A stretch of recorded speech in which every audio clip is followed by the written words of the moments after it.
যে লোকটা এই বাইক আবিষ্কার করছে, এই বাইকটা না মানে যে কোনো বাইক আবিষ্কার করছে, তাকে আসলে অনেক বেশি ধন্যবাদ দেওয়া উচিত।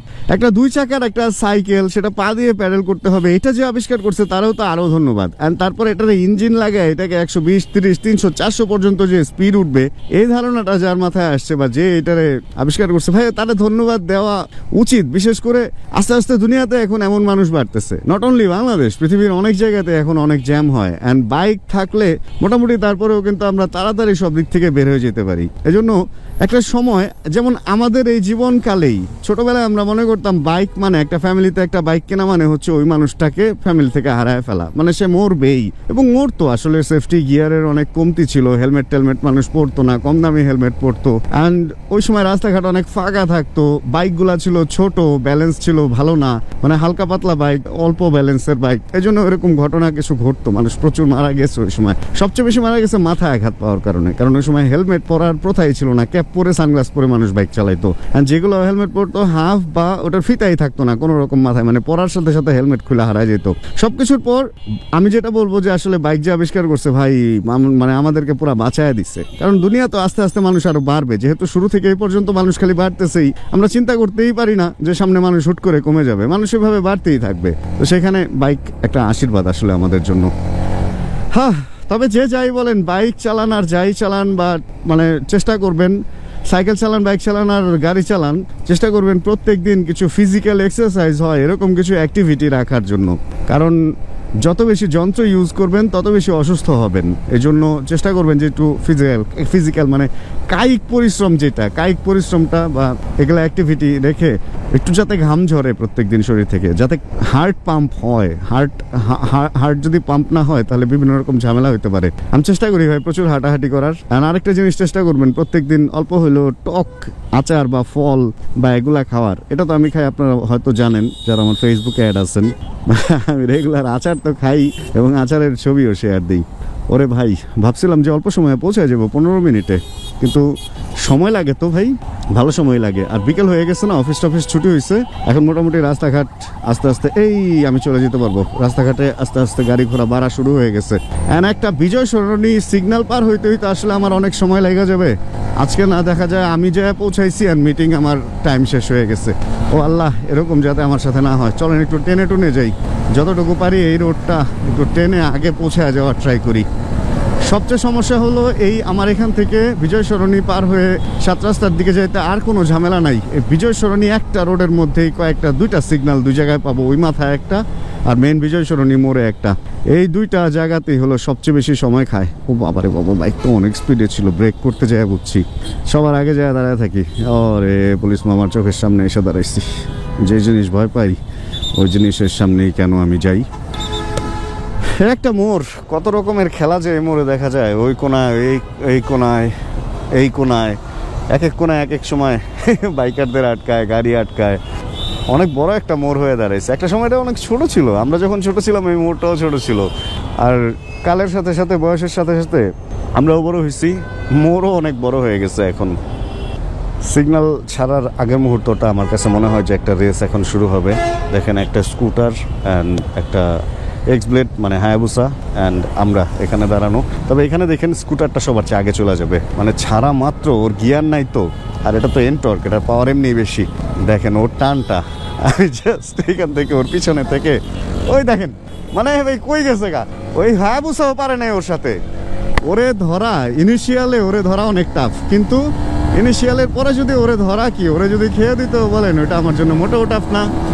বাট ভাই স্কুটারের ইনিশিয়াল আমিও তো চালাইছি, পাগল করে দেওয়ার মতো। ওই দেখেন কি টানটা দিছে, স্কুটারের সাথে হাইরা গেলাম আজকে। ও ব্যাপারটা কি হইলো, মানে 80-90 পর্যন্ত এনটর্করে ধরে রাখা অনেক টাফ যে কোনো বাইকের পক্ষে, কিন্তু তারপরের ব্যাপার আলাদা। এখন এর চেয়ে বেশি পাওয়ারফুল স্কুটার নিতে হবে যদি তারপরে আপনার উঠছে আগে যেতে ইচ্ছা হয়। বাট ছোট চাকা তো, এনটর্কের একটাই ঝামেলা ছিল, সেটা হলো ওই যে গর্তে টর্তে পড়লে বা ঝাঁকি খাইলে ওইটা একদম পুরো শরীরের উপরে উঠা যায়। এছাড়া এনটর্ক আমার অনেক পছন্দের একটা বাইক। আর একটা জিনিস হলো, আমি বুঝি না স্কুটারের তেল কেন এত বেশি খাইতে হবে। স্কুটার আমি তো এটা চালাইছি প্লাস আরো 2-1টা চালাইছি, স্কুটারে প্রচুর তেল খায়। যদি তেল বেশি খায় তাহলে ওর ট্যাঙ্কটা এত ছোট দিবে কেন? 5-5.5 লিটারের বা 4 লিটারের একটা ট্যাঙ্ক দেয়, কই আসে ভাই? এই ট্যাঙ্কের মধ্যে থাকে একটু তেল, এবং এটাও আবার ঘট ঘট ঘট ঘট করে মাতালের মতো মদ খাইতে থাকে আর কি, এরকম ব্যাপারটা। অনেক ঝামেলা হয় ভাই, প্রচুর পেট্রোল পাম্পে যাওয়া লাগে। আমি চিন্তা করি যে যারা স্কুটার নিয়ে দূরে যায়, লং ট্রিপে যায়, ধরেন কক্সবাজার যাবে বা চিটং যাবে, তারা তো এরকম রাস্তার মধ্যে তো মনে হয় তেলের একটা ঝামেলায় পড়তে হয়, বারে বারে ঘোরাঘুরির সময় বারে বারে পেট্রোল পাম্পে যেতে হয়। আমাদের যেমন একবার তেল ঢুকাইলে যে কোনো জায়গায় বাংলাদেশের পৌঁছায় যেতে পারি, পরে আবার ওখান থেকে ফেরার সময় আবার রিফুয়েলিং। বাট স্কুটার একটু বড় ট্যাঙ্ক দেওয়া উচিত, অ্যান্ড মাইলেজ একটু বেশি যাতে পাওয়া যায়, এই টেকনোলজিটা স্কুটারের মধ্যে আনা উচিত। হায়াবুসা যে হায়াবুসায় আইসা দেখেন ঢুকছে কিভাবে, ওর পা একটু হইলে আমার চাক্কার নিচে পড়তো। এই যে সিগন্যাল শুরু হয়ে গেছে, এখান থেকে যে শুরু, এটা না হয় পার হবে একবারে, হয়তো পার হইতে পারবো, কিন্তু এরপরে আবার ওই পারে যায় একদম মাথায় যায় না, আবার বাজে যাই, কে জানে ছেড়ে দিচ্ছে নাকি। আরে ওয়াও, ভাগ্যটা তো ভালো ভাই। যেটা ভাবছিলাম সেটাই হয়েছে জানেন, এইখানের সিগন্যালে আমি আরেকবার পড়ছিলাম, এন্ড এখন হলো 5:27 বাজে, আর আমি এই যে মোড় মাত্র পার হইতেছি। এই হচ্ছে দুর্দশা, এই পারে আসার পরও জ্যাম দেখতেছি। আজকে 6টা আগে না যেতে পারলে মিটিং কিভাবে করব? যে অফিসে যাব ওই অফিস বন্ধ হয়ে যায় হলো 6টার সময়। ধর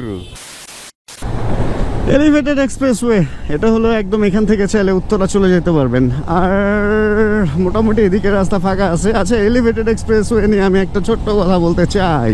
আমার মনে হয় কি, এলিভেটেড এক্সপ্রেসওয়েতে বাইক এটা বৈধ করা উচিত কিভাবে, আমি একটা বুদ্ধি পাইছি। সেটা হলো বাইকের হয়তো কার্ড করে দিবে, মাসিক একটা কার্ড করে দিবে, বা সাপ্তাহিক না মাসিক বা বার্ষিক একটা কার্ড করে দিবে, আর ওটা মোটামুটি একটা বড় অ্যামাউন্টেরই থাকবে। আর এটা ভালো হয় না? তাহলে আমরা যারা দূরে থাকি আমরা একটু খরচ করে হলেও অল্প সময়ের মধ্যে একটু আগে আসতে পারতাম। আচ্ছা, তার মানে হিরোতে ঢোকার মেইন ব্যাপারটা হচ্ছে এইটা। আর যদি কেউ এদিক থেকে আসতে চায় তাহলে এদিক থেকে ইউটার্ন নিয়ে দেন এখান থেকে হিরোতে আসতে হবে। ভাই, হিরো আলাদের জন্য একটু ঝামেলা হয়ে গেছে এই রোডটা এরকম করে দেওয়াতে, আর আমাদের জন্য ঝামেলা হয়ে গেছে ওই পাশের জ্যাম হওয়াতে আমরা এই পাশের রোড আটকায় গেছি। কারণ যারা ইউটার্ন নেবে তারা সারা রাস্তা ভৈরা, যারা সোজা যাবে তাদের পর্যন্ত আটকায় দিচ্ছে। অবস্থাটা চিন্তাটা করছেন। আমি এদিক থেকে যদি ইউটার্ন নেইও, আমি কি সামনে দিয়ে চিপা দিয়ে ঢুকতে পারবো? হ্যাঁ, মাল্টি ব্র্যান্ডের চিপা দিয়ে ঢুকতে পারবো, কারণ সোজা যাওয়ার উপায় তো নাই। ভাই, এই অবস্থা হয় সন্ধ্যার আগে ঢাকা শহরে। দেখেন, আমাদের এই কিছু গাড়ি এদিকে ঘুরবে, এটার জন্য পুরা রাস্তাটা ব্লক করে দিছে। যারা ডানে যাবে তারাও বামে যায়, পুরা রাস্তাটা ব্লক করে দিছে। এইভাবেই আসলে একজন আরেকজনের নষ্ট করে দেয় আর কি যাওয়ার রাস্তা। যাক, বাইক হওয়াতে চিপা চাপা দিয়ে কোনো না কোনোভাবে বের হয়ে যাবো আশা রাখি, কিন্তু গাড়ি হইলে খবর ছিল। এই জন্য ভাই, ঢাকার শহরে আমি এর আগে আরও 1-2-3টা গাড়ি কিনছি, অ্যান্ড ওই 3টা গাড়ি বিক্রি করে দিচ্ছি। কারণ আমি জানি যে এই শহরে গাড়ি নিয়ে ভাই এক জায়গায় যাওয়া আসা, এবং রাস্তায় যদি কোনো কারণে নষ্ট হয়, এই জ্যামে গাড়ি নষ্ট হইতেই পারে, তাহলে অবস্থাটা কি হবে? কারণ আমাদের ভিতরে ভদ্রতা কম, ওই রাস্তাটা পুরো আটকায় দিচ্ছে। আমরা এইদিকে যারা যাব, মানে বাম দিয়ে যাইতে যায়, আগে যাইতে যায়, পুরো ওই পাশের যারা যাবে ওইদিকে, তাদের পুরো ব্যাপারটা আটকায় দিচ্ছি। হ্যাঁ, মোটামুটি বাইক হওয়াতে আজকে রক্ষাটা পাইলাম, তা না হলে কোনোভাবেই সম্ভব ছিল না ওই গাড়ি নিয়ে এদিক দিয়ে ঢোকা। বাইক হওয়াতে উল্টা সোজা যেমনি হোক কোনো না কোনোভাবে ঢুকে এই যে 5:33-এর মধ্যে আমি গন্তব্যে চলে আসতে পারছি বলেই আমার মনে হইতেছে। আর ভেতরের রাস্তাগুলোতে এখন জ্যাম পড়ে যাবে এই টাইমটাতে। এখন বাইকটারে যে কোন জায়গায় রাখবো এটাই তো বুঝতেছি না। ফুটপাতে উঠায় রাখি, আর কি করব, দেখি এদিকে রাখা যায় কিনা ফুটপাতে। ভাই, একটু জায়গা জমি দেন, আমিও একটু যাই, উল্টাই যাই। এই তো এই চিপার ভিতরে ঢুকায় রাখি, আর কি করব বলেন, উপায় নেই এছাড়া। এটাই এখানের পার্কিং। পড়িস না দাম্মাস দিয়া, লাগিস না পেছনে, এখানেই থাক তুই, শান্তি।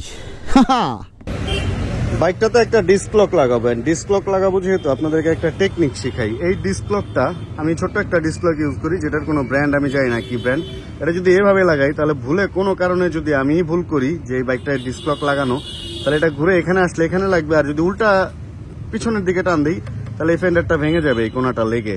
এই জন্য ডিস্ক লক যদি লাগান তাহলে সিস্টেমটা একটু শিখাইয়া দিই। এটার সিস্টেমটা হলো, এটার ভেতরের দিকে দিয়ে এইভাবে লাগাবেন। এইভাবে যদি লাগান, বেশ সুন্দর লাগা আছে। কোনো কারণে যদি আপনার ভুলও হয় যে আপনি হ্যাঁ এটা লাগানো আছে, পেছন দিকে গেলে এটা এদিক দিয়ে ভেতরে ঢুকে লোহার মধ্যে লাগবে, এদিক দিয়ে গেলেও লোহায় লাগবেন, ভেতরে লাগার কোনো চান্স নেই কোনো কিছুতে। এটা হলো safest way. And disk lock লাগাইলে ভুলা যায় আমরা অনেকে, আমিও ভুলি। উচিত হচ্ছে এখানে একটা ফিতা দিয়ে এদিকে একটা লক লাগায় রাখা, তাহলে মনে থাকবে যে ডিস্ক লক লাগানো আছে। আচ্ছা চলেন আগে কাজ সারি এখন। 6:10 মধ্যেই বের হয়ে যেতে পারছি মিটিং টিটিং সবকিছু শেষ করে। তবে আজকে একটা জিনিস বুঝলাম, এই গাড়ি কেনার পরে একটা কথা আজকে বলতেই হবে যে আসলে শীত বা বৃষ্টি বা রোদ এগুলা থেকে বাঁচার জন্য গাড়ি যেমন ঠিক আছে, কিন্তু যদি কমিটমেন্ট রক্ষা করতে চান, যে টাইমে যেখানে পৌঁছানোর ওইটা যদি পৌঁছাইতে চান, তাহলে বাইকের বিকল্প মনে হয় না অন্য কোনো কিছু আছে। বাইক আপনাকে যে সময়ের মধ্যে জায়গা মতো পৌঁছায় দিতে পারবে, মানে অল্প সময়ে আপনাকে যে জায়গা মতো পৌঁছায় দিতে পারবে, গাড়ি এটা কোনোভাবেই সম্ভব না। মানে ওই যে সামনে জ্যাম দেখতেছি, এখন গাড়িতে থাকলে আমার মনে হইতো যে এইখানে আধা ঘন্টা শেষ, কিন্তু বাইকে কি মনে হইতেছে জানেন, যে সাইড দিয়ে হয়তো যেখানে 2 মিনিট লাগতো ওইখানে হয়তো 5 থেকে 7 মিনিট লাগবে, বাট পৌঁছাইতে পারবো ইনশাআল্লাহ, এরকমটা মনে হবে। বাট গাড়িতে এটা নাই। যাই হোক চলেন এখন জ্যাম ঠেলতে ঠেলতে আস্তে আস্তে আমরা যাওয়ার চেষ্টা করি ফেরত। মোটামুটি আজকের অ্যাসাইনমেন্ট যা ছিল, কাজ টাজ যা ছিল সকাল থেকে শুরু করে এই পর্যন্ত সবই শেষ করতে পারছি। এবার শেষ মোটামুটি, এবার রিল্যাক্স। না আরেকটা চাক্ষুষ প্রমাণ আপনাদেরকে দিয়ে দিই, এখান দিয়ে সিএনজিও যেতে পারতো না, মোটামুটি সব গাড়ি দাঁড়ায় আছে।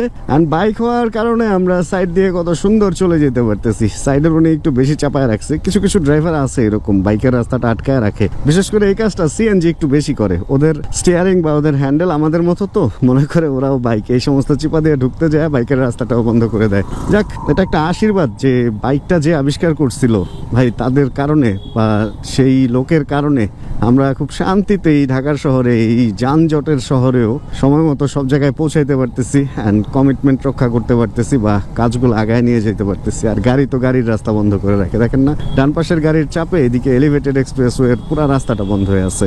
যারা এখানে যাবে তারা কোনোভাবেই আসতে পারতেছে না। কিছু কিছু সময় আমরাও আটকে যাই, যেমনটা এই যে এখানে এসে আটকায় গেছি রে ভাই, শেষ। আর মনে হয় যাওয়ার উপায় নাই এখান দিয়ে। ও না, এই দেখেন না, আর যাওয়ার উপায় নাই বলেও এদিক থেকে একটা রাস্তা বের হয়ে গেছে। ও ইয়ে, হ্যাঁ সেই পুরা একটা চিল ব্যাপার স্যাপার হয়ে গেল। যাই হোক, এর মধ্যে সিগন্যালটাও ছেড়ে দিচ্ছে সেহেতু আমার মনে হয় না আর বেশি সময় লাগবে। এই সিগন্যালটা আমি জানি একবারে পার হইতে পারবো না, সামনে গিয়ে আরেকবার বাঁচতে হবে। তাহলে আজকের ভিডিও থেকে বিদায় নিয়ে নেই, কারণ সন্ধ্যা হয়ে গেছে তো অন্ধকারে আমার ভিডিও শুট করতে একদম ভালো লাগে না, কারণ ফুটেজের মধ্যে ক্লিয়ারিটি থাকে না, গ্রেইন থাকে, আর দেখতেও বেশি একটা ভালো লাগে না। যাক, যদি আজকের ভিডিওতে কোনো কিছু ভালো লাগে প্লিজ একটা লাইক দিয়ে দিন, চ্যানেল যদি নতুন হন প্লিজ সাবস্ক্রাইব করে আমাদের ফ্যামিলি মেম্বার হয়ে যান। ছোট একটা রাইড শেয়ার করলাম, জানাবেন কে কোন জায়গা থেকে ভিডিওটা দেখছেন। আর দেখা হচ্ছে তাহলে সামনে আবার কোনো নতুন ভিডিওতে। আর যতক্ষণ পরবর্তী ভিডিও নিয়ে আমি না আসতেছি ততক্ষণ ইনশাআল্লাহ আমরা থাকবো ভালো, আমরা থাকবো সুস্থ এবং করতে থাকবো চিল ইনশাআল্লাহ। Chill bro. Check the mic and make sure it sound right, boys.